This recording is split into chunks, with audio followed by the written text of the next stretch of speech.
এরপরে একটা আইন আসছে চলেছে, সেই আইনটার নাম হলো ইউনিফর্ম সিভিল কোড, ইউসিসি। সেই আইনে কি হবে? আজ মসজিদ চলে যাচ্ছে, আপনি ভাবছেন মসজিদ বানিয়ে নেবো। আজ মাদ্রাসা চলে যাচ্ছে, আপনি ভাবছেন বানিয়ে নেবো। আজ কবরস্থান চলে যাচ্ছে, আপনি ভাবছেন আমার ঘরে কবর দেবো।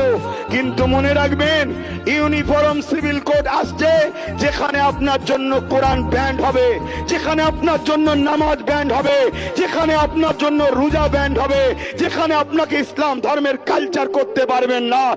আপনি আপনার ধর্মীয় কালচারে যে বিবাহ করছেন, ওই বিবাহ চলবে না।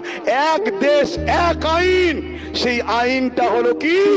আমার দেশের রাজা হবে, রাজা যা করবে তাই হবে। আমার কথা শুনছেন আপনারা? বিগত দিন যা বলেছিলাম আজ ঘটছে।